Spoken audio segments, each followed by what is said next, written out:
এরকম একটা সাজেশন এখন 2026 সেশনের শিক্ষার্থীদের জন্য। এমসিকিউ এ কোন কোন টপিক থেকে প্রশ্ন এসেছিল, কিভাবে এই প্রস্তুতি নিতে হয়, এখন এই চারটা টপিকের এই চারটা বিষয়ের ঠিক কিভাবে প্রশ্ন হয় এটা খুবই গুরুত্বপূর্ণ। একটা শব্দ কি কি বর্ণ আছে এটা ভেঙে লেখা, এটাকেই বলা হয় বিশ্লেষণ। বিশ্লেষণ যদি পারি তাহলে আবিধানিক ক্রম আমাদের ভুল হবে না। এমসিকিউ পাস করার পরেও রিটেন নিয়ে আটকে যাইতেছে ইদানিং বেশি। আমরা আমাদের কোর্সে বা ক্লাসে কিন্তু গল্প, কবিতা, নাটক, উপন্যাস সহ প্রত্যেকটা লাইন, প্রত্যেকটা অংশ, তথ্য ধরে ধরে তোমাদেরকে বিস্তারিত ব্যাখ্যা করব, বিশ্লেষণ করব। 2025-26 সেশনে ঢাকা বিশ্ববিদ্যালয়ের প্রশ্ন বিশ্লেষণ। এমসিকিউ এ কোন কোন টপিক থেকে প্রশ্ন এসেছিল, কিভাবে এই প্রস্তুতি নিতে হয়, রিটেনে আসলে প্রশ্ন কোত্থেকে এসেছিল, কি কি আসে রিটেনে এবং তার প্রস্তুতির জন্য আমাকে কি কি পড়তে হবে, কোন জায়গা থেকে পড়তে হবে, তার সব ধারণা আজকে আমরা ক্লাসে দেওয়ার চেষ্টা করব। ঢাকা বিশ্ববিদ্যালয়ের প্রশ্ন বিশ্লেষণ 2025-26 মানে একবার রিসেন্ট ইয়ারে এমসিকিউ এবং রিটেন। আমরা প্রথম যে প্রশ্ন দেখছি, আহ্বান গল্পে তিত্তিরাজ গাছে কোন লতা দুলছিল। আমরা প্রত্যেকটা প্রশ্নের পাশে টপিক লিখব এবং ক্যাটাগরি লিখব। ক্যাটাগরিটার জন্যে কোন কোন ক্যাটাগরি বা কোন কোন ধরনের প্রশ্ন হয় এটা একটা ধারণা আমরা দেওয়ার চেষ্টা করব। আগে প্রশ্নটা সলভ করে দেখি। আহ্বান গল্পে তিত্তিরাজ গাছে কোন লতা দুলছিল, এই প্রশ্নটা 25-26 সেশনের শর্ট সিলেবাস মানে যে সিলেবাস বলে দেওয়া হয়েছিল প্রশ্ন হবে সেখান থেকে কিন্তু আসে নাই। তার মানে যা বলে তার বাইরে থেকে আসে। বাইরে থেকে আসলে কোত্থেকে আসে? ফুল সিলেবাস অথবা ফুল সিলেবাসের বাইরের কোনো জায়গা থেকে আসে, যেটা আমাদের বোর্ড বইয়ে অনেক গল্প কবিতা আছে সেখান থেকে। আহ্বান গল্প শর্ট সিলেবাসে ছিল না, ফুল সিলেবাসে ছিল। এবছরের সিলেবাসে আবার এটা ফুল সিলেবাসেও নাই। কিন্তু প্রশ্ন হয়েছে কোন লতা দুলছিল। নর্মালি এই ধরনের প্রশ্ন আমরা দেখেছি যে এই প্রশ্নটা বাংলা প্রথম পত্র গদ্য থেকে হয়েছে। তাহলে আমরা একটু নোট করব যে এটা গদ্য থেকে হয়েছে। গদ্য থেকে এই ধরনের প্রশ্নকে বলা হয় জ্ঞানমূলক প্রশ্ন। জ্ঞানমূলক প্রশ্ন মানে কোনো তথ্য চেয়েছে, জ্ঞানমূলক অথবা তথ্যমূলক প্রশ্ন আমরা বলতে পারি। তাহলে এই ক্যাটাগরিটার নাম দিয়েছি আমি জ্ঞানমূলক অথবা তথ্যমূলক। কেমন? অনুপমের বাবা পেশায় কি ছিলেন? শম্ভুনাথ সেন। মাথায় টাক পড়া, খুব ধীর সুস্থির মানুষ। বাইরে থেকে দেখলেই, দূর থেকে দেখেই মনে হয় বোঝা যায় যে লোকটাকে কার সম্পর্কে বলা হয়েছে। এরকম তথ্যমূলক প্রশ্ন, ইনফরমেশন চায় গল্প কবিতার মধ্যে থেকে। এটা সহজ হয়, এই ধরনের প্রশ্ন সহজ হয় যদি আমরা বাংলা প্রথম পত্র গল্প কবিতা ভালো করে পড়ি। এই প্রশ্ন খুবই সহজ হয়, সবাই পারে। এখন আমরা কিভাবে এই প্রশ্নের উত্তর করতে পারতাম যদি গল্পটা আমরা ভালো করে পড়তাম। তাইলে আমরা দেখি কোন জায়গা থেকে এসেছে। শরতের কটুতিক্ত গন্ধটা বনঝোপ ও মাকাল লতা দোলানো একটি প্রাচীন তিত্তিরাজ গাছের তলায় বৃদ্ধাকে কবর দেওয়া হয়েছে। এই অংশ থেকে দুইটা তথ্যমূলক প্রশ্ন হতে পারে। সেটা হচ্ছে বৃদ্ধাকে কোথায় কবর দেওয়া হয়েছে। বৃদ্ধাকে কবর দেওয়া হয়েছে একটি তিত্তিরাজ গাছের তলায়। আচ্ছা, এইখানে প্রশ্ন হয়েছে তিত্তিরাজ গাছে কোন লতা দুলছিল। এখানে বলা হয়েছে মাকাল লতা দুলছিল। তাহলে উত্তর হইতেছে মাকাল লতা। এটাকে বলা হয় তথ্যমূলক প্রশ্ন। আমরা এখন দেখব যে বাংলা প্রথম পত্র থেকে ঠিক কোন কোন জায়গা থেকে কিভাবে প্রশ্ন হয়। বাংলা প্রথম পত্র বই যেটা গল্প কবিতা আমরা পড়বো, এর চারটা পাঠ। মূল পাঠ যেটাকে বলা হয় মূল রচনা, শব্দার্থ, পাঠ পরিচিতি যেটাকে আমরা অন্য নামে বলতে পারি মূল ভাব, আরেকটা আছে কবি ও লেখক পরিচিতি। তাহলে এই যে জায়গা থেকে প্রশ্ন হতে পারে মূল পাঠ, শব্দার্থ, পাঠ পরিচিতি, কবি ও লেখক পরিচিতি। এখন এই চারটা টপিকের এই চারটা বিষয়ের ঠিক কিভাবে প্রশ্ন হয় এটা খুবই গুরুত্বপূর্ণ। দেখো, মূল পাঠ থেকে তথ্যমূলক বা জ্ঞানমূলক প্রশ্ন হতে পারে। যে প্রশ্নটা এখানে হয়েছে এটাকে বলা হয় তথ্যমূলক বা জ্ঞানমূলক প্রশ্ন। এছাড়া ব্যাকরণ প্রশ্ন হতে পারে। মূল পাঠের মধ্যে থেকে একটা শব্দ দিয়ে শব্দটির উৎস কি, একটা বাক্য দিয়ে এটা কোন শ্রেণীর বাক্য, একটা শব্দ দিয়ে এই শব্দটি কোন ভাবে গঠিত হয়েছে, কোন ব্যাকরণের কোন নিয়মে গঠিত হয়েছে, এরকম প্রশ্ন হতে পারে। তার মানে মূল ভাব বা পাঠ, মূল পাঠ থেকে এই প্রশ্ন। এছাড়া মূল পাঠ থেকে শূন্যস্থান আসতে পারে। মূল পাঠের একটা বাক্য, সেটা গল্প থেকে হতে পারে বা কবিতা থেকে। একটা বাক্য দিয়ে একটা গ্যাপ দেয়া থাকবে, ওখানে শূন্যস্থানে কি বসবে, এরকম প্রশ্ন হতে পারে। মূল পাঠের কোনো উক্তি, সেটা কবিতার হতে পারে। বেশি ইম্পর্টেন্ট হচ্ছে নাটক উপন্যাস, নাটক উপন্যাস এবং গল্প। বেশি ইম্পর্টেন্ট হচ্ছে নাটক উপন্যাস এবং গল্প। একটা উক্তি দিয়ে এটা কে বলেছেন, অথবা এটা কার সম্পর্কে বলা হয়েছে কথাটি, এরকম প্রশ্ন হতে পারে মূল পাঠ থেকে। এছাড়া শব্দার্থ থেকে অর্থ আসে, শব্দার্থ থেকে অনেক সময় সমর্থক শব্দ বানিয়ে দিতে পারে, শব্দার্থ থেকে বাংলা বানিয়ে দিতে পারে ব্যাকরণ, শব্দার্থ থেকে পারিভাষিক শব্দ বানিয়ে দিতে পারে, বানান আসতে পারে। এই জন্যে বলা হয়েছে শব্দার্থ থেকে ব্যাকরণ হতে পারে। অনেক সময় শব্দার্থ বা টিকা অংশে দেখবা দীর্ঘ বিস্তারিত লেখা আছে, সেখান থেকে তথ্যমূলক বা জ্ঞানমূলক প্রশ্ন হতে পারে। এরপরে পাঠ পরিচিতি বা মূলভাব। পাঠ পরিচিতি বা মূলভাব থেকে অনুধাবনমূলক প্রশ্ন এমসিকিউ, যেটা তোমরা ইন্টারমিডিয়েটে পড়েছো, এটা কোন অর্থে প্রকাশিত হয়েছে, কি বোঝানো হয়েছে, এরকম কিছু ব্যাখ্যা কিন্তু পাঠ পরিচিতি বা মূলভাবে বলা থাকে। যে এই কবিতাটি কি সম্পর্কে বলা হয়েছে, এই প্রবন্ধে বা গল্পে কোন কোন বিষয় নিয়ে আলোচনা করা হয়েছে, এরকম কিছু বিষয় থাকে অনুধাবন। এছাড়া পাঠ পরিচিতি বা মূলভাব থেকে ব্যাকরণ হতে পারে, একটা বাক্য দিয়ে এখানে বিশেষণ আছে কতটি, পুরো প্যাসেজ থেকে অনুচ্ছেদ শুদ্ধিকরণ রিটেন এসেছে, এগুলো হতে পারে। যেগুলো বলা হচ্ছে এগুলো কিন্তু এসেছে, সেই জায়গা থেকে বলা হচ্ছে। এছাড়া পাঠ পরিচিতি থেকে জ্ঞানমূলক প্রশ্ন হতে পারে, যেরকম পাঠ পরিচিতিতে লেখা থাকে যে এই কবিতাটি বা এই গল্পটি কোন সংখ্যায় কোন পত্রিকায় প্রকাশিত হয়েছিল, কোন ছন্দে রচিত এই কবিতাটি, এরকম কিছু তথ্য কিন্তু পাঠ পরিচিতি বা মূলভাবে থাকে। সেই জায়গাগুলো খুবই ইম্পর্টেন্ট। এছাড়া কবি বা লেখক পরিচিতির প্রশ্ন খুবই সহজ হয়, তথ্যমূলক বা জ্ঞানমূলক প্রশ্ন। বোর্ড বইয়ে, এইচএসসি সিলেবাসে, ইন্টারমিডিয়েটের সিলেবাসে যতগুলো গল্প কবিতা আছে, সেই গল্প কবিতার বোর্ড বইয়ে যে কবি ও লেখক পরিচিতি আছে, এই জায়গাটা গুরুত্বপূর্ণ, খুব গুরুত্ব দিয়ে পড়তে হবে। এটার বাইরেও কবি বা লেখক পরিচিতি থেকে প্রশ্ন হতে পারে, মানে মূল বোর্ড বইয়ের বাইরে হতে পারে, তবে সেটা খুব ইম্পর্টেন্ট কবি ও লেখক যেরকম কাজী নজরুল, রবীন্দ্রনাথ, শরৎচন্দ্র, বঙ্কিমের প্রশ্ন বোর্ড বইয়ের বাইরে থেকে আসতে দেখা গেছে। তবে 95% ক্ষেত্রে পাঠ পরিচিতি, কবি ও লেখক পরিচিতিতে যা লেখা আছে বোর্ড বইয়ে, এখান থেকেই প্রশ্ন হয়। টেনশন করব না, আমরা রবীন্দ্রনাথ এবং নজরুল সম্পর্কে একটু বাইরে জানবো, তবে আমাদের প্রথম কাজ বোর্ড বইয়ে যা লেখা আছে সকল কবি ও লেখক পরিচিতির সেই তথ্যগুলো জানা। এটা হচ্ছে বাংলা প্রথম পত্র থেকে যে অ্যাঙ্গেল থেকে প্রশ্ন হয় সেটার ব্যাখ্যা। আমরা পরবর্তী প্রশ্নে চলে যাই। আপনাদের দেশটা বড় জাহেলের দেশ, এই বাক্যে জাহেল শব্দটির উৎস ভাষা। দেখো এই বাক্যটা নেওয়া হয়েছে কিন্তু লাল সালু উপন্যাস থেকে। তাহলে বাক্যটা কিন্তু লাল সালু উপন্যাসের প্রশ্ন কিন্তু ঢাকা বিশ্ববিদ্যালয়ে প্রায়ই হয়। উপন্যাস নাটক থেকে প্রশ্ন একটা, দুইটা, চারটাও আসতে দেখা গেছে, 15টার মধ্যে 4টা আসতে দেখা গেছে কিন্তু নাটক উপন্যাসের প্রশ্ন। তাহলে বাক্যটা এসেছে উপন্যাস থেকে, কিন্তু এটা ওই নাটক উপন্যাস প্রথম পত্রের প্রশ্ন না। বলা হয়েছে জাহেল শব্দটির উৎস ভাষা, তার মানে এটা ব্যাকরণের প্রশ্ন এবং এই টপিকটার নাম হচ্ছে শব্দের উৎস থেকে প্রশ্ন হয়েছে। জাহেল শব্দটি কোন ভাষা? আমরা একটু দেখি যে এই বাক্যটা বা এই কথাটা এই উপন্যাসের কোন জায়গায়। আমরা জানি যে মজিদ তাহের কাদেরের পরিবারকে উদ্দেশ্য করে এই বাক্যটা বলেছিল, আপনাকে দেশটা বড় জাহেলের দেশ। তাহের কাদেরের পারিবারিক ঝগড়ার পরে তাদের পরিবারকে মজিদ বলতে চাচ্ছিল যে আপনাদের পরিবার হচ্ছে অশিক্ষিত, আপনারা অজ্ঞ, আসলে কিছু বোঝেন না। এটা বোঝাতে মজিদ, যেহেতু সে একজন ধার্মিক ব্যক্তি, নিজেকে সে প্রমাণ করছে যে সে একজন পীর, এই জন্য সে আরবি শব্দ ব্যবহার করেছে। সে বলেছে আপনারা জাহেল, এর মূল হচ্ছে আরবি শব্দ, এবং এই জাহেল শব্দের অর্থ হচ্ছে জ্ঞানহীন, অজ্ঞ বা অশিক্ষিত। জ্ঞানহীন, অজ্ঞ বা অশিক্ষিত শব্দ অর্থ অংশে জাহেল শব্দটির অর্থ দেয়া আছে। প্রশ্ন এসেছে শব্দটি উৎস কি, এরকম হতে পারে। তাহলে আরবি শব্দ। মজিদ উপন্যাসে অশিক্ষিত গ্রামীণ মানুষকে এই শব্দ দ্বারা যেটা বুঝিয়েছে, আমরা এটা জানলাম কে বলেছে, কার সম্পর্কে বলেছে, কোন ভাষার শব্দ সেটা জানলাম। এবং অনুধাবন প্রশ্ন যদি হয়, অজ্ঞতা বা কুসংস্কারের প্রতীক হিসেবে মজিদ কোন শব্দ ব্যবহার করেছে? জাহেল শব্দ ব্যবহার করেছে। আমরা বেশ তথ্য জানলাম। লাল সালু উপন্যাসে অজ্ঞতা বা কুসংস্কারের প্রতীক হিসেবে মজিদ কোন শব্দ ব্যবহার করেছেন?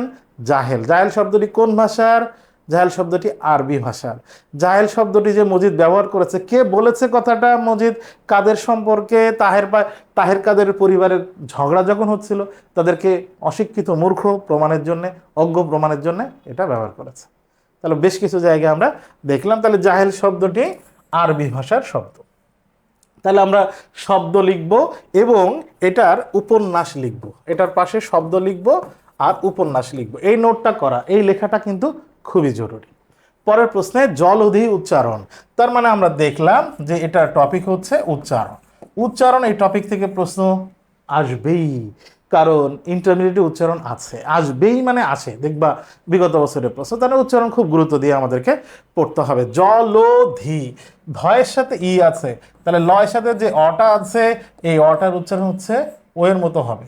জলধি, জলধি এটা হয় না, জলধি এটা তো হতে পারে না, জলধি এটাও জ হইতেছে না, তাহলে জলধি। এরকম আর একটা প্রশ্ন এবছর অ্যাডমিশনে আসছে, সেটা হচ্ছে বনবাসী। আমরা এটাকে বলি বনবাসী, উচ্চারণ কি হবে? বনবাসী, বনবাসী। এখানে বনবাসী না, বনবাসী, বনবাসী এরকম হবে উচ্চারণ। তাহলে এরকম উচ্চারণ থেকে এই টাইপের প্রশ্ন হতে পারে। এবং উচ্চারণ ঢাকা বিশ্ববিদ্যালয় সহ অ্যাডমিশনের সকল বিশ্ববিদ্যালয় ভর্তি পরীক্ষায় উচ্চারণ কিন্তু খুবই ইম্পর্টেন্ট।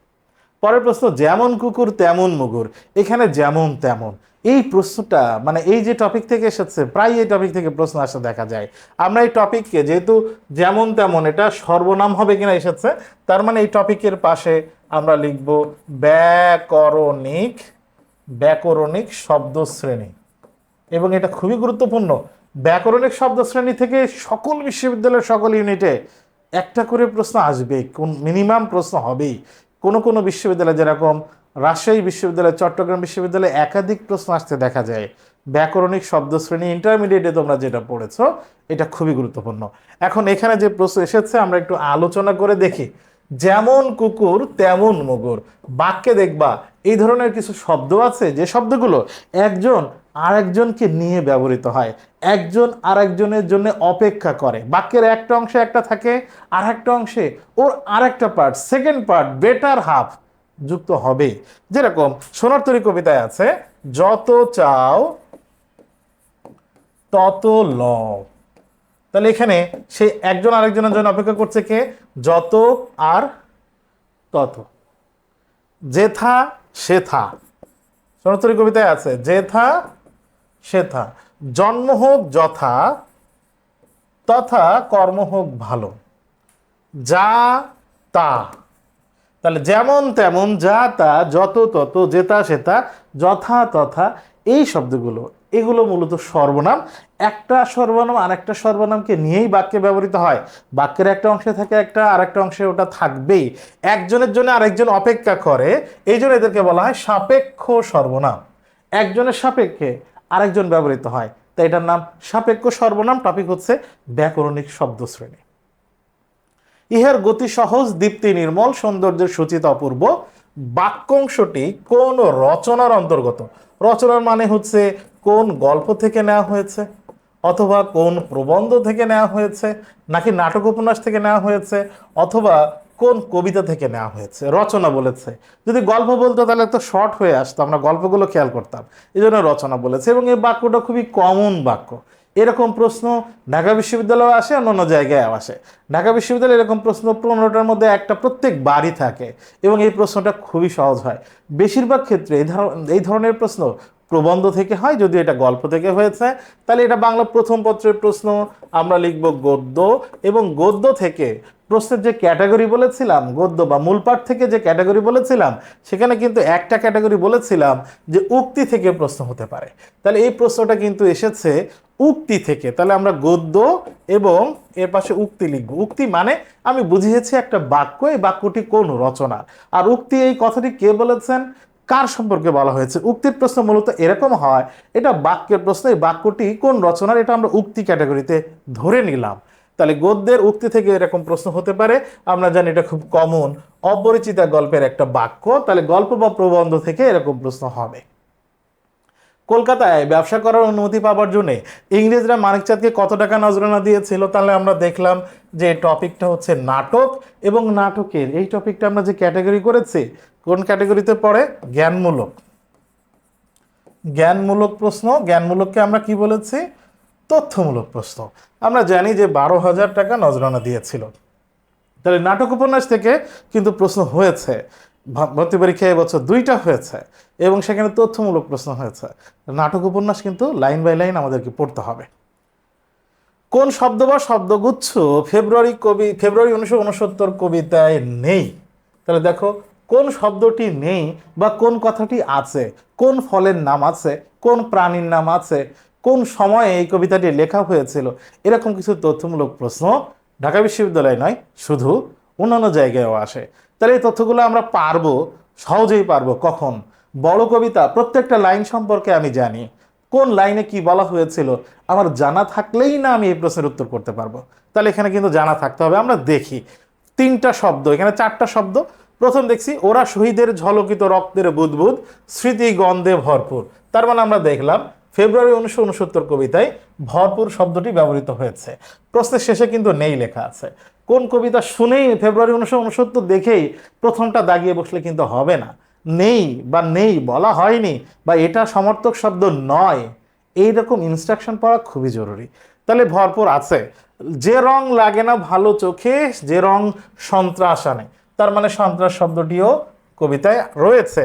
মানবিক বাগান কমল বন হচ্ছে তছনছ, তার মানে মানবিক বাগান এই শব্দটি আছে, কিন্তু এই আবাহন শব্দটি এই কবিতায় নেই। তার মানে আমরা দেখলাম যে এখানে পদ্য থেকে প্রশ্ন হয়েছে, বাংলা প্রথম পত্রের প্রশ্ন।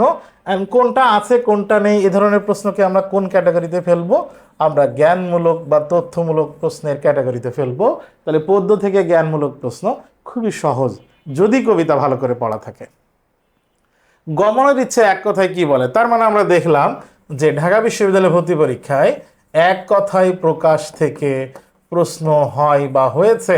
সমর্থক শব্দ, এক কথায় প্রকাশ, বিপরীত শব্দ, বিরোচনের এই 3টা টপিক ঢাকা বিশ্ববিদ্যালয় শুধু নয় সকল জায়গায় খুবই ইম্পর্টেন্ট। 3টা টপিক বলেছে। আবার বলি, সমর্থক শব্দ, এক কথায় প্রকাশ, বিপরীত শব্দ আর বাগধারা। সমর্থক শব্দ, এক কথায় প্রকাশ, বিপরীত শব্দ আর বাগধারা। আর পারিভাষিক শব্দ তো আছেই, যেটা ইন্টারমিডিয়েটের সিলেবাসে আছে। এখন এক কথায় প্রকাশের এরকম অনেকগুলো এক কথায় প্রকাশ দেখবা আছে, যে ইচ্ছা দিয়ে অনেকগুলো এক কথায় প্রকাশ, যে নারী এরকম দিয়ে এক কথায় প্রকাশ আছে, বেশ কয়েকটা পুরুষ দিয়ে এক কথায় প্রকাশ আছে।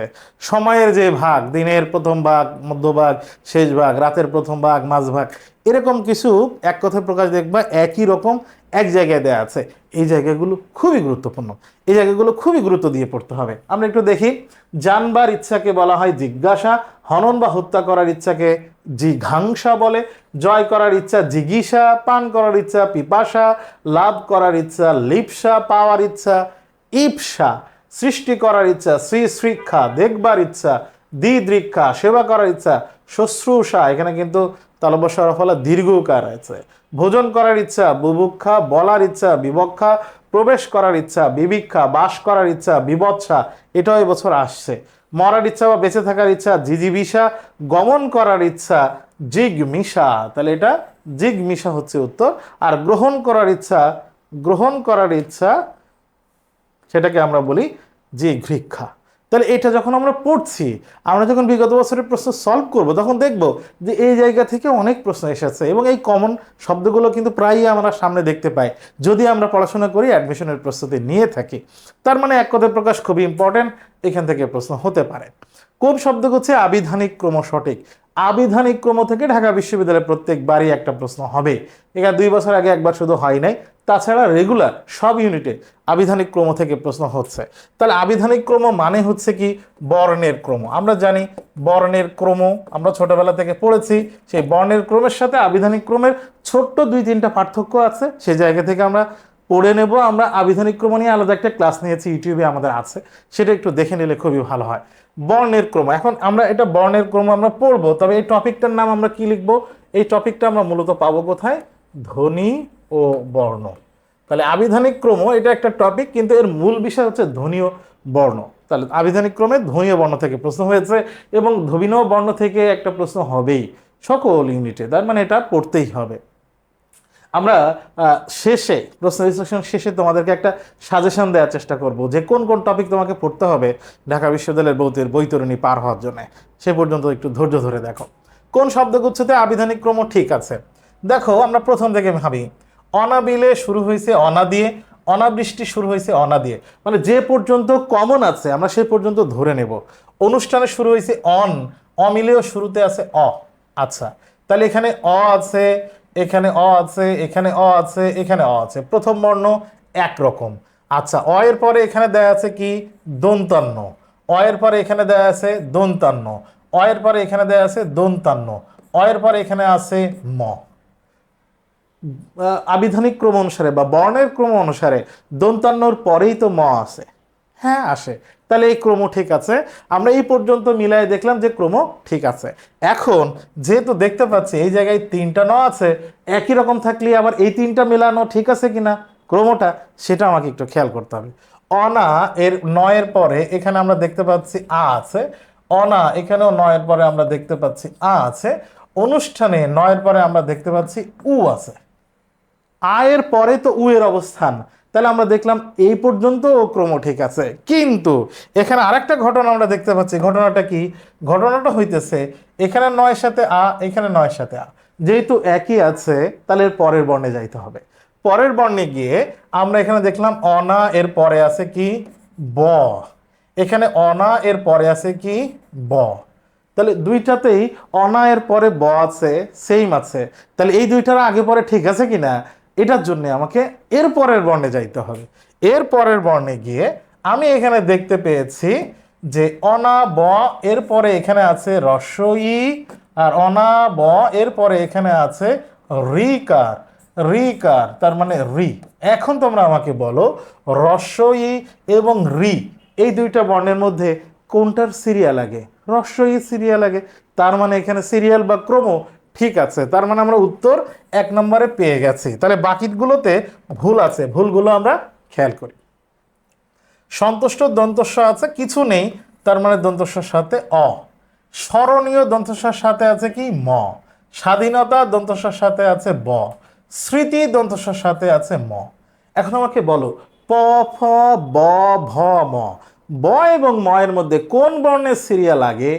আমরা এখানে অ দেখতে পেয়েছি, ঠিক আছে, স এর সাথে এখানে ম, এরপরে আসছে ব, আবার ম, ব এবং ম এর মধ্যে ব এর সিরিয়াল আগে, তাইলে এই স্মরণ এবং স্বাধীনতার মধ্যে স্বাধীনতা যেহেতু বয় সিরিয়াল আগে, আগে পাবো আমরা অভিধানে, স্মরণীয় পরে পাবো, এটার ক্রম ঠিক নাই, এটা বাদ দিয়ে দিলাম। পরে কষ্ট ক দিয়ে শুরু, কলুষতা ক, কর্কশ ক, কন্যা ক, প্রথম বর্ণ চারটা যেহেতু সেম আছে পরের বর্ণে যাইতে হবে।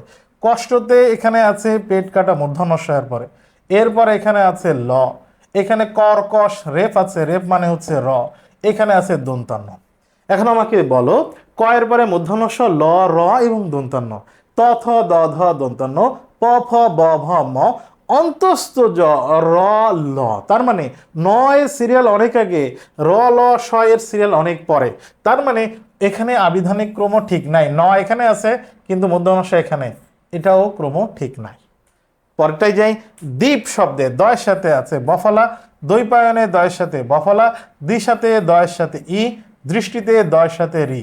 এখন আমাকে বলো ই এবং রি এটা তো স্বরবর্ণ, আর ব দুইটা তো ব্যঞ্জন, তাহলে আবিধানিক ক্রম বর্ণের ক্রম অনুযায়ী স্বরবর্ণের সিরিয়াল তো আগে। দ যেহেতু সেম আছে, আমরা দ নিয়ে কিন্তু আলাদা লিখলাম না, সবগুলোতে দ আছে, কিন্তু দয়ের সাথে স্বরবর্ণ সে বর্ণ সেই শব্দটা পরে দেয়া আছে আর ব ফলারটা আগে দেয়, তার মানে এখানে সিরিয়াল ঠিক নেই। উত্তর তো আমরা পেয়ে গেছি। আবিধানিক ক্রমে এভাবে প্র্যাকটিস করতে হবে। বর্ণের ক্রম এবং আবিধানিক ক্রমের সামান্য পার্থক্য, ওইটা খেয়াল করে বিশ্লেষণ যদি করতে পারি। বিশ্লেষণ জিনিসটা কি দেখো, আবিধানিক ক্রম করার সময় আমরা যদি বিশ্লেষণ করতে পারি তাইলে কোনো প্রশ্ন বাধার কথা না। বিশ্লেষণ জিনিসটা কি? বিশ্লেষণ মানে হচ্ছে এই দ্বীপ শব্দটাকে আমি যদি বিশ্লেষণ করি, তাহলে বিশ্লেষণ করা এরকম যে দ এর সাথে কি আছে, দ এর সাথে ব, এরপরে কি আছে দীর্ঘ ই, এরপরে কি আছে প, পয়ের সাথে কিছু নেই, তার মানে কি আছে অ আছে। এই যে আমরা দ্বীপ শব্দে কি কি বর্ণ আছে এটা ভেঙে লিখলাম, একটা শব্দ কি কি বর্ণ আছে এটা ভেঙে লেখা, এটাকেই বলা হয় বিশ্লেষণ। বিশ্লেষণ যদি পারি তাহলে আবিধানিক ক্রম আমাদের ভুল হবে না। তাহলে শব্দের বিশ্লেষণ জানা খুবই জরুরি আবিধানিক ক্রমের উত্তর করতে পারার জন্য। তাহলে এটা টপিক গেল।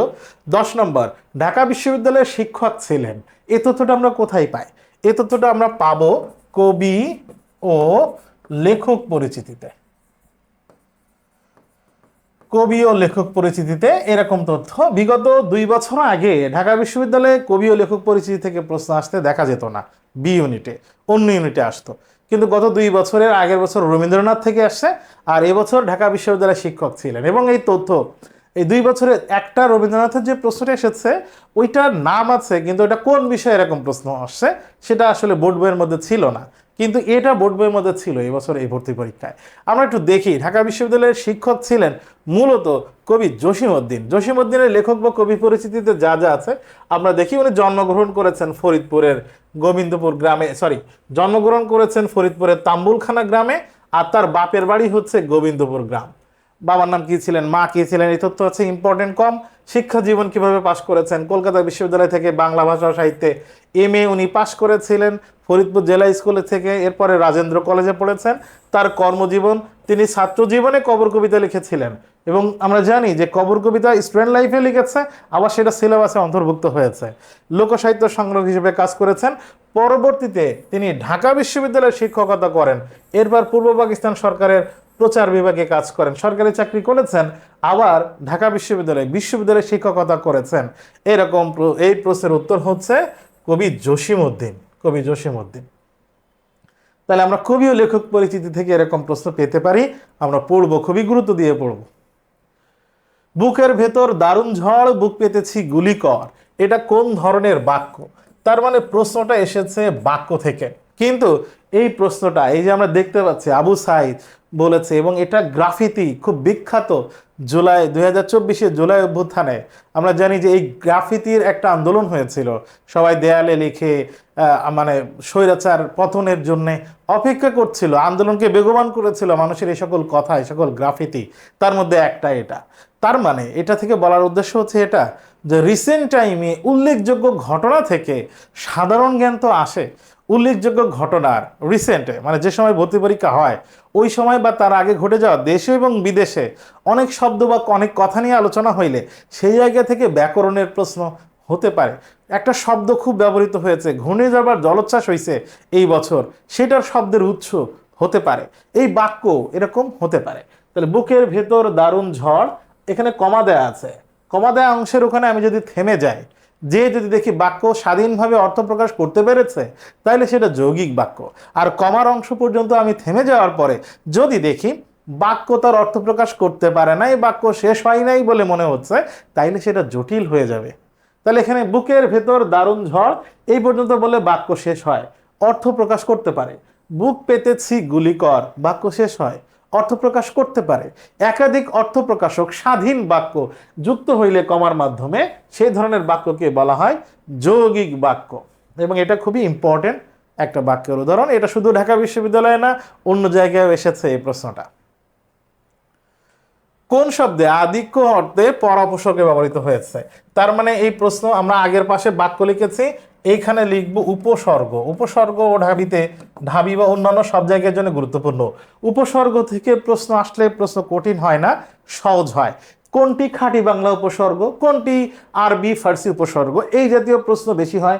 আর একটা প্রশ্ন সব থেকে বেশি হয়, সেটি হচ্ছে উপসর্গটি কোন অর্থে যুক্ত হয়েছে। তার মানে উপসর্গের প্রশ্ন আমরা দুই ধরনের মানে অপশন আমরা বেছে নেব যে প্রস্তুতির জন্য। কোন কোন উপসর্গ মানে উপসর্গের নাম আর অর্থ, উপসর্গটি কোন অর্থে ব্যবহৃত হয়েছে। এখানে আধিক্য অর্থে পড়া, আমরা একটু পড়া উপসর্গের ব্যবহার দেখি। যদি বিপরীত অর্থ দেয় সেরকম শব্দ আছে পরাজয়, পরাভব, পরান্মুখ, পরাবর্তন। এই শব্দগুলোতে পর উপসর্গ বিপরীত অর্থ দিয়েছে, মানে পরা যুক্ত হওয়ার কারণে আগের অর্থের বিপরীত অর্থ দিয়েছে। আতিশয্য মানে আধিক্য, মানে অনেক বেশি, খুব, ভেরি, এরকম অর্থ দেওয়ার জন্য পরাক্রম, পরাকাষ্ঠা, পরাক্রান্ত। এখানে দেখো অপশন আছে পরাক্রান্ত, উত্তর চেয়েছে আধিক্য অর্থে পর উপসর্গের ব্যবহার। এছাড়া সম্যক বা উত্তম অর্থে, সম্যক বা উত্তম অর্থে, বেস্ট অর্থে পরাজয়, পরামর্শ, পরায়ণ, এগুলা সম্যক বা বেস্ট, উত্তম অর্থে পর উপসর্গের ব্যবহার। এভাবে উপসর্গ কোন অর্থে যুক্ত হয়েছে 9 10 ব্যাকরণ বই বা যে কোনো জায়গায় আমরা এটা পাবো, এটা খুবই গুরুত্বপূর্ণ। এখান থেকে প্রশ্ন হবে। আর এক জায়গায় এরকম প্রশ্ন আছে, আমরা যখন অব্যয়ীভাব সমাস পড়ব তখন দেখব অব্যয়ীভাব সমাসের পূর্বে যেহেতু অব্যয় থাকে, উপসর্গ থাকে, কোন অর্থে যুক্ত হয়েছে, এটা খুবই ইম্পর্টেন্ট। তাহলে দুই জায়গায় উপসর্গ কোন অর্থে যুক্ত হয়েছে পড়তে হবে, এক নম্বর উপসর্গের ওইখানে, আর একটা হচ্ছে অব্যয়ীভাব সমাসে। এখানে আর যেটা আছে পরামর্শ, পরামর্শ তো সম্যক বা উত্তম অর্থে, আর পরাধীন অন্যের অধীন, অন্যের অধীন এটা হচ্ছে বিপরীত অর্থে, আর পরাগায়ন ওরকম, পরাগায়ন শব্দে পরা উপসর্গ না। কোন শব্দগুচ্ছ শুদ্ধ, তাহলে শুদ্ধ অশুদ্ধ থেকে প্রশ্ন হয়, তার মানে আমরা এই টপিকটার পাশে লিখব শুদ্ধিকরণ। শুদ্ধিকরণ, শুদ্ধিকরণ মানে শুদ্ধ করা, ঠিক করা। অ্যান্ড শুদ্ধিকরণের ভিতরে কিন্তু আবার পার্ট আছে। শুদ্ধিকরণ থেকে প্রস্তুতির জন্য আমরা বানানের নিয়ম পড়ব, আমরা প্রয়োগ অপপ্রয়োগ পড়ব, প্রয়োগ অপপ্রয়োগ পড়ব। শুদ্ধিকরণের এই প্রশ্ন শুদ্ধ করার জন্য আমরা নত্যবিধান সত্যবিধান পড়ব, নত্যবিধান সত্যবিধান। তাহলে বাংলা বানানের নিয়ম, বাংলা একাডেমি প্রণীত বাংলা বানানের নিয়ম, প্রয়োগ অপপ্রয়োগ, বাক্য শুদ্ধি, এগুলো আমরা পড়ব। আর নত্যবিধান সত্যবিধান, এই জায়গাটা সিরিয়াসলি পড়লে মিনিমাম একটা প্রশ্ন যে কোনো ইউনিটে, যে কোনো বিশ্ববিদ্যালয়ে তোমরা প্রশ্ন একটা পাবাই, দুইটাও হতে পারে। একটা বা দুইটা প্রশ্নের নাম শুনে মনে হচ্ছে মাত্র, কিন্তু এই একটা দুইটা প্রশ্ন 1.25 নাম্বার বা 1 নাম্বার তোমাদের জন্য খুবই গুরুত্বপূর্ণ। তাহলে বানান খুব গুরুত্ব দিয়ে পড়তে হবে। সব থেকে আনন্দের সংবাদ হচ্ছে শুদ্ধিকরণের প্রশ্ন, বিগত বছরের প্রশ্ন তুমি যদি সমাধান করো, সমাধান মানে এই প্রশ্নের উত্তর এটা কেন হলো, বাকি তিনটা কেমন হলো না, যেভাবে আমি করাচ্ছি সমাধান করলে শুদ্ধিকরণের প্রশ্ন তুমি কমন পাবা বিগত বছরের প্রশ্ন থেকে। বানান বা শুদ্ধিকরণ, বাক্য হোক যেটাই হোক, কমন পাওয়া যায় যদি সমাধান করি বিগত বছরের যত প্রশ্ন আছে সবগুলো। আমরা এটা একটু সমাধান করি। কোন শব্দগুচ্ছ শুদ্ধ, অধিকারিণী, রয়ের পরে ন এসছে, নটা দন্তান্ন দেয়া, মূর্ধন্য হবে, তাহলে এটা উত্তর হচ্ছে না। সহমর্মী, সত্যবাদিনী, সত্যবাদিনী ঠিক আছে, তাহলে এটা পাচ্ছি না। শিরোধার্য ঠিক আছে। যশ লাভ, এখানে ওকার হবে এবং এটা সন্ধি বিচ্ছেদ দিয়ে গঠিত, যশ বিসর্গ যুক্ত লাভ, এই ওকার উঠে গিয়ে বিসর্গ হবে। স্মরণীয়তে এখানে মূর্ধন্য হবে, তাহলে এটা উত্তর হচ্ছে না। দূরদর্শী, যে দূরকে দেখতে পারে, ভবিষ্যৎকে দেখতে পারে, দূর বোঝালে দয়ে দীর্ঘ উকার হয়, এটা ঠিক আছে। মরুদ্যান, মরুদ্যান শব্দটি গঠিত হয়েছে মরু রস্যকার যুক্ত উদ্যান, উদ্যানে আমরা জানি রস্যকার হয়, দুই পাশে উ থাকলে উটা দীর্ঘ হয়ে যায়, দীর্ঘ উ হয়ে যায়, কিন্তু এখানে মরুদ্যানে রয় উপরে আছে, কিন্তু মরুদ্যানে দীর্ঘকার হলে রয়ে আকড়া নিচে হবে, রয় উপরে হলে আকড়া রস্যকার আর নিচে হইলে দীর্ঘকার, তাহলে মরুদ্যান ভুল। আর ছন্দবদ্ধ, ছন্দবদ্ধ একই, এর বিসর্গ সন্ধি ছন্দযুক্ত বদ্ধ, এভাবে হবে, তাহলে এটা শব্দ ঠিক আছে, এখানে ভুল। অহরাত্র কারেক্ট। স্বায়ত্ত শাসন, স্বযুক্ত আয়ত্ত, তাহলে আয়ত্ত বানান ঠিক আছে, শয়ে বফল আছে, এটাও কারেক্ট। আর ভূয়দর্শী, অনেক দেখেছেন, অনেক বিষয়ে জ্ঞান রাখেন যিনি, ভূয়দর্শী, এটাও ঠিক। তার মানে উত্তর হচ্ছে 4 নম্বরটা, আর বাকি সব জায়গায় ভুল আছে। শব্দগুচ্ছ শুদ্ধ, শুধু একটা করে বানান দিয়ে কোনটি শুদ্ধ কোনটি অশুদ্ধ এভাবেও আসতে পারে, আবার গুচ্ছ হিসাবে আসতে পারে। বানান বিগত বছরের প্রশ্ন সমাধান করলে কমন পাবা। বিদ্রোহী কবিতায় কোন নাম নেই, আমরা জানি বিদ্রোহী কবিতায় চেঙ্গিস খাঁ এর কথা বলা হয়েছে, পরশুরামের কথা বলা হয়েছে, ইসরাফিল সিঙ্গারের হুঙ্কারের কথা বলা হয়েছে, কিন্তু তোগলক খাঁ এই শব্দটি নাই। এখন এই শব্দটি আছে কোথায়, এই শব্দটি বিলাসী গল্পে আছে, বিলাসী গল্পে বিদ্রোহ মানে তোগলক খাঁ শব্দটি ব্যবহৃত হয়েছে। তার মানে এই প্রশ্নটা আমরা কি লিখব, বিদ্রোহী কবিতায় কোন নাম নেই, তার মানে আমরা দেখলাম পদ্য থেকে প্রশ্ন এসেছে, এবং পদ্যের এই প্রশ্নকে আমরা কি বলেছি, আমরা বলেছি জ্ঞানমূলক বা ইনফরমেশন বা তথ্য, আর এটা শুদ্ধিকরণ বলেছে। গ্লোসারি শব্দের বাংলা পরিভাষা কোনটি, গ্লোসারি শব্দের বাংলা পরিভাষা হচ্ছে নির্ঘণ্ট, এটা এসেছে পারিভাষিক শব্দ থেকে। এবং তোমরা যারা এখন শুনছো নোট করছো, অবশ্যই পারিভাষিক শব্দ খুবই ইম্পর্টেন্ট, ঢাবি সহ সব জায়গায় পারিভাষিক শব্দ থেকে একটা প্রশ্ন থাকবেই। পারিভাষিক শব্দ বিগত বছরের প্রশ্ন, ইন্টারমিডিয়েটে তোমরা যা পড়েছো সেগুলো সলভ করবা। বিগত বছরের প্রশ্ন, ইন্টারমিডিয়েটে যা পড়েছো, বিভিন্ন চাকরিতে আসা প্রশ্ন, বিরচনের জন্য এই জায়গাগুলো পড়তে হবে। আমরা তোমাদেরকে এই প্রস্তুতিগুলো দেবো। আমরা অনেকগুলো পারিভাষিক শব্দ বিগত বছরের সবগুলো তো পড়াবো, চাকরির পরীক্ষায় আসা বিভিন্ন পারিভাষিক শব্দ তোমাদেরকে আমাদের কোর্সে যারা যুক্ত আছে কভার করে দেবো একবারে। আমাদের কোর্সে এগুলো তোমরা পাবা। তাহলে পারিভাষিক শব্দ খুবই ইম্পর্টেন্ট। ঢাকা বিশ্ববিদ্যালয়ে 2025-26 সেশনে 15টা প্রশ্ন যে এমসিকিউ ছিল, এক নজরে আমরা এখন দেখে নেব কোন কোন টপিক থেকে প্রশ্ন ছিল। আমরা দেখতে পাচ্ছি যে গদ্য থেকে 2টা প্রশ্ন ছিল, পদ্য থেকে 2টা প্রশ্ন ছিল, নাটক থেকে একটা প্রশ্ন তথ্য চেয়েছিল, উপন্যাস থেকে একটা প্রশ্ন ছিল, এবং উপন্যাসের এই প্রশ্নটা ছিল কিন্তু ব্যাকরণ। উপন্যাসের প্রশ্ন কিন্তু এটা ব্যাকরণের প্রশ্ন। তাহলে আমরা প্রথম পত্র থেকে প্রশ্ন কয়টা পাইলাম? 2 2 4 5 6টা, এবং এই ব্যাকরণটা ছিল শব্দের মধ্যে ছিল। তাহলে উপন্যাসের একটা বাক্য শব্দের উৎস হিসেবে প্রশ্ন হয়েছে। তাহলে আমরা শব্দেও ধরতে পারি বা উপন্যাসে ধরতে পারি। আমি 2 জায়গায় ধরেছি, যে কোনো একটা জায়গায় আমরা ধরবো। তাহলে এটা বাদ দিয়ে 1 2 আর এখানে 4, 6টা প্রশ্ন। 15টার মধ্যে 6টা প্রশ্ন আমরা দেখতে পাচ্ছি যে প্রথম পত্র থেকে হয়েছে। প্রথম পত্র থেকে, শব্দের উৎস থেকে, উচ্চারণ থেকে, ব্যাকরণিক শব্দশ্রেণী থেকে একটা প্রশ্ন হয়েছে। এক কথায় প্রকাশ, আবিধানিক ক্রম, যেটা খুবই ইম্পর্টেন্ট প্রশ্ন হয়। কবি ও লেখক পরিচিতি ঢাবিতে হয়। বাক্য থেকে প্রশ্ন, উপসর্গ, শুদ্ধিকরণ, যেটা বানান, নত্যবিধান, সত্যবিধান, আর পারিভাষিক শব্দ। তাহলে এই যে প্রশ্নগুলো হয়েছে, তোমরা এর আগের বছরের প্রশ্ন সলভ করে দেখো। আমরা তো সলভ করে দিয়েছি, দেখবা ক্লাসগুলো দেখবা। আগের বছরের প্রশ্ন তোমরা যদি ঘেটে দেখো, মূলত এই টপিকগুলো থেকে, শুধু ঢাকা বিশ্ববিদ্যালয় না, সকল বিশ্ববিদ্যালয় এই টপিকগুলো থেকে প্রশ্ন বাদ যায় না। এখান থেকে প্রশ্ন হয় বা হবেই।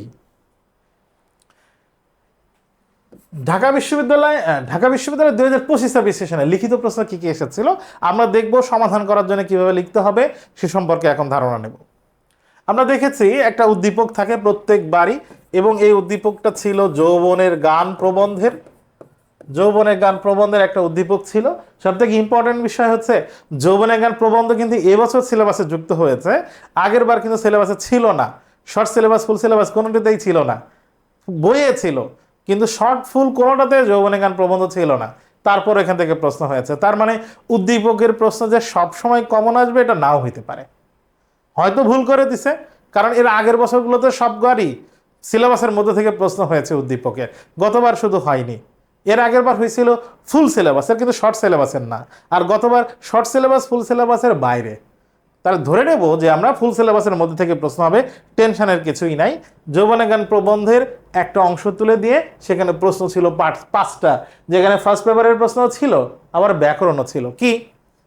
কল্যাণের ধারণার সঙ্গে আনন্দ কিভাবে সমন্বিত হইতে পারে। তার মানে আমি কল্যাণ কাজ করবো, সেখান থেকে আনন্দ, এটা কিভাবে সমন্বিত হইতে পারে, প্রবন্ধ থেকে প্রশ্ন। তাহলে এইটা কিন্তু অনুধাবন। আমরা যদি ফার্স্ট পেপারের এই অংশটা, প্রথম পত্র কত গুরুত্বপূর্ণ একটু ভালো করে খেয়াল করো। আমরা একটা অংশ, তার ভিতরে অনুধাবন, কি বুঝেছি, কি শিক্ষা পেয়েছি, তার মেসেজ কি, এটাও আমার ধারণা থাকতে হবে। প্রথম পত্রের ইম্পর্টেন্ট জায়গাগুলোর বিষয়বস্তু, মূলভাব, সেটাতে কি মেসেজ দিয়েছে, এটা আমার খুব ভালো করে ধারণা থাকতে হবে। তাইলেই আমি রিটেন পারবো। কারণ এমসিকিউ পাস করার পরেও রিটেন নিয়ে আটকে যাইতেছে ইদানিং বেশি, বিশেষ করে বাংলা রিটেন। ইংরেজি যে রিটেন আসে আটকায় না, ফেল করে না, নম্বর কম হইতে পারে, কিন্তু বাংলা রিটেনে, বাংলা লিখিততে অনেক শিক্ষার্থী ফেল করতেছে। ভালো পোলাপান 48 49 পেয়ে গেছে, ফার্স্ট হওয়ার মতো নম্বর পাইছে এমসিকিউয়ে, কিন্তু রিটেনে ফেল, এরকম কিন্তু দেখা গেছে। এই জন্য বাংলা লিখিত প্রথম পত্রের প্রত্যেক লাইন ভালো করে, খুব সিরিয়াসলি কিন্তু পড়তে হবে। ভালো করে খেয়াল করো, এই যে আমরা রিটেনের প্রবন্ধের একটা পার্ট, সেখান থেকে এই যে অনুধাবনমূলক প্রশ্ন হইল যে কল্যাণের ধারণার সঙ্গে আনন্দ কিভাবে সমন্বিত হতে পারে, এটা যদি আমরা খুব লাইন বাই লাইন ভালো করে এই অংশের মেসেজ না পড়ি, তা উত্তর করতে পারবো না। এই কারণে তোমরা যারা অফলাইনে বা যে জায়গায় বাংলা প্রথম পত্র গুরুত্ব দিয়ে পড়ানো হয় না, অফলাইনে কিন্তু সম্ভব না এরকম প্রত্যেক লাইন শব্দ দিয়ে পড়ানো। কারণ যে সময় থাকে সে সময়ের মধ্যে এটা সম্ভব না। তাহলে তোমাদের কিন্তু এই জায়গায় একটু পিছিয়ে থাকা সম্ভব হয়।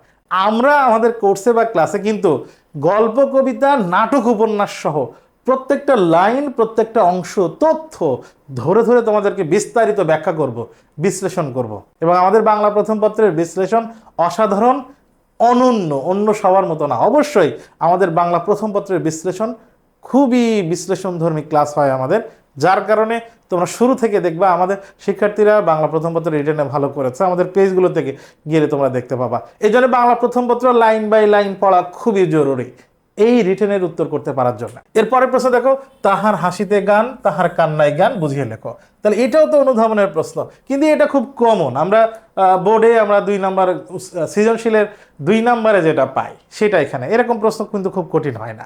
এর পরের প্রশ্নগুলো দেখো আরো সহজ। প্রতিশব্দ থেকে প্রশ্ন হয়েছে। রুধির, এই রুধির শব্দটি আমার সাথে ব্যবহার করেছে, সেখান থেকে সেটার প্রতিশব্দ আসছে।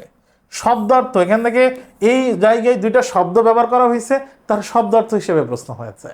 তাহলে উদ্দীপকের মধ্যে ব্যাকরণের প্রশ্ন হচ্ছে। আবার পদ নির্ণয় করো, ওয়াকিফ এবং অগোচরে, এই জায়গায় ব্যবহার করা হয়েছে এরকম দুইটা শব্দ, সেই দুইটা শব্দের পদ নির্ণয়। তার মানে প্রথম পত্রের মধ্যে থেকে, অনুচ্ছেদ থেকে অনুধাবন এবং ব্যাকরণের প্রশ্ন হয়েছে। বুঝতে পারছো যে প্রস্তুতি কিভাবে নিতে হবে? প্রথম পত্র কিন্তু খুবই ইম্পর্টেন্ট, এই জন্য আমরা বারবার বলি। এরপরের প্রশ্ন কি ছিল? এরপরে ছিল সারাংশ লেখো, এবং সারাংশের এই অংশটি জীবন ও বৃক্ষ প্রবন্ধের একটা অংশ থেকে। তার মানে সেটাও শর্ট সিলেবাসে ছিল না, ফুল সিলেবাসে ছিল। তার মানে আমরা দেখছি যে আমাদের সিলেবাসের প্রবন্ধ বা আমাদের সিলেবাসের কোনো গল্প বা কোনো জায়গা থেকে তার সারাংশ বা সারমর্ম, কবিতা থেকে সারমর্ম আসতে পারে, শুধু বি ইউনিটে না, অন্যান্য জায়গায়ও আসতে পারে। তাহলে সারাংশ লিখতে হবে এখান থেকে, এরকম প্রশ্ন। এরপরে দেখেছি শব্দ ভাষারীতি শুদ্ধ করো, তার মানে শুদ্ধিকরণের প্রশ্ন। এবং আমরা বিগত কয়েক বছরের প্রশ্ন বিশ্লেষণ করে তোমাদেরকে দেখাবো যে বাক্য বা অনুচ্ছেদ শুদ্ধিকরণ রিটেনে এখান থেকে প্রশ্ন হয় বা হবেই। বাক্য বা অনুচ্ছেদ শুদ্ধিকরণ, এটা আমাদেরকে পড়তে হবে। আমরা এটা একটু সমাধান করি। পুত্রের পত্র, যেহেতু ভাষা রীতি শুদ্ধ করতে বলেছে, তাহলে শব্দও ঠিক করতে হবে, ভাষা রীতিও শুদ্ধ করতে হবে। তার মানে সাধু রীতি হবে না। পুত্রের পত্র পড়িয়া, তাহলে পুত্র জায়গায় আমরা ছেলের চিঠি বলতে পারি, আবার পুত্রের পত্র রাখতে পারি। পুত্রের চিঠি লিখব, পুত্রের চিঠি পড়িয়া হবে না, হবে কি পড়ে। তিনি বিস্মিত, বানান এরকম না, এখানে শয়ের সাথে বফলা আছে, হবে শয়ের সাথে মফলা। বিস্মিত হলেন। চিঠিতে ভৌগোলিক বানানে গয় ওকার হবে। ভৌগোলিক মনস্তত্ত্ব এরকম হবে। বিভীষিকা, বয়সী ভয় দীর্ঘই মধ্যাহ্নস্বর রস্বই কয়াকার, বিভীষিকা ইত্যাদি বানান অশুদ্ধ। ভাষার এই দীনতা বানান এরকম হবে। তাকে ব্যথিততে আকার নেই, ব্যথিত এরকম হবে। তুল্যতে ওকার হবে। পুত্রের ভবিষ্যৎ দন্তস্ব জফলা দেওয়া আছে, মধ্যাহ্নস্ব জফলা হবে। দর্শনে তিনি আতঙ্কিত হয়ে উঠলেন, সিদ্ধান্ত নিলেন। পড়াশোনা না, হবে কি পড়াশোনা। তালব্যস্য ওকার হবে পড়াশোনা। এইখানে আমরা এইখানে লিখব, সমাপ্তি করবেন।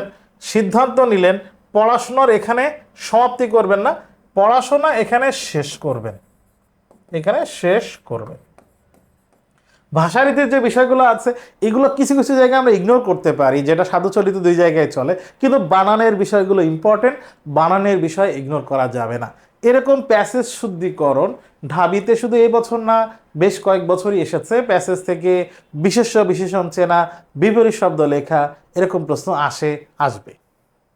এরপরে অর্থসহ বাক্য রচনা, এটা শুধু ঢাবি বি ইউনিটে না, বি ইউনিট ছাড়া এ বা সি ইউনিটে আমরা সি ইউনিটে না, এ ইউনিটে আমরা দেখেছি যে অপরে সবরে মানে কালে ভদ্রে মানে যেটাকে আমরা বলি যে হার্ডলি, স্কেয়ার্সলি মানে খুব কম, এরকম। শরতের শিশির মানে সুসময়। উজানের কই সহজে পাওয়া যায়, তো এটাকে বলা হয় সহজলভ্য। গাছ পাথর মানে হিসেব নিকেশ। 99 ধাক্কা সঞ্চয়ের প্রবৃত্তি মানে খুব টাইট করে চলে, সঞ্চয় করতে চায়। এখন এই অর্থ লিখতে হবে, সাথে বাক্য রচনা। তাহলে আমরা দেখতে পাচ্ছি এগুলোকে আমরা কি বলি? মূলত এগুলোকে আমরা বাগধারা বলি। তাহলে বাগধারা থেকে কিন্তু এবছর কোনো এমসিকিউ আসে নাই, কিন্তু বাগধারা থেকে রিটেন আসছে, বি ইউনিটেও আসছে, এ ইউনিটেও আসছে। বাগধারা থেকে বাক্য রচনা। তাহলে বাগধারা আমরা এমসিকিউ যখন প্রিপারেশন নেব, এমনভাবে পড়বো যে এখান থেকে বাক্য গঠন বা অর্থ যেন আমি মনে করতে পারি, শুধু টিক দিলেই যেন না, আমি অর্থ যেন লিখতে পারি, এটা ইম্পর্টেন্ট বাগধারা। আমরা লিখিত এক নজরে দেখে নিই।